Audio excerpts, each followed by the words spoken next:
Commonwealth has the most data centers in the country, and the facilities are multiplying to meet AI's growing demands. And with them comes concern about environmental impacts and a lack of job growth. But in Southern Virginia, researchers hope they have an answer that pairs a data center's tax revenue with new jobs and a use for those emissions. WFXR's Rhiannon Lowndes explains. As data centers pop up across the Commonwealth, so do concerns. The facilities offer major tax revenue and construction jobs, but they don't offer much long-term employment, and they create environmental concerns. Researchers hope to turn these problems into opportunities. Can you use the waste heat from a data center to heat your greenhouse? Go Virginia funded research to find an innovative way to reroute all that heat into something that provides food and jobs. What that would do with a data center would marry it with a CEA greenhouse that could create up to 200 jobs. It would also marry two ongoing efforts in the Commonwealth, says Dr. Scott Lohman with Danville's Institute for Advanced Learning. Governor Youngkin has made it a priority of his in his administration to make Virginia the destination for controlled environment ag. And then simultaneously, we have all the data centers coming online.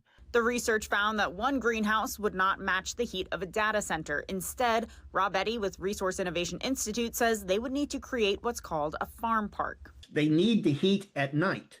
They need the heat in December. They don't need the heat in July. You need a large set of greenhouses, but not even just greenhouses. You need to build, as Brian has described, an agribusiness hub. But one worry about data centers is the cost to power them. Brian David with Go Virginia says data centers and potential farm parks need a solution that doesn't cost locals. This is certainly being looked at a lot of data center developers to build their own power plants.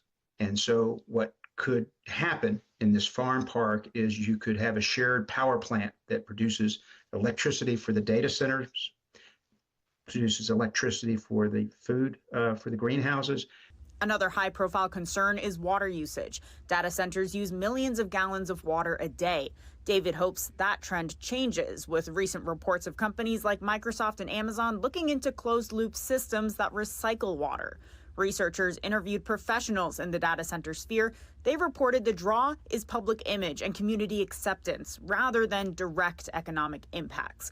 But for communities near data centers, the focus is those economic impacts. We're also going to fund an economic and fiscal impact. Here's how much it's going to cost, and here's what the potential job creation and the economic and fiscal impact. David says the research shows this idea is feasible, but there's a long way between feasibility and actuality. Their next step is to figure out what they need from a plot of land to make this idea a reality. In Roanoke, Rhiannon Lowndes, WFXR News.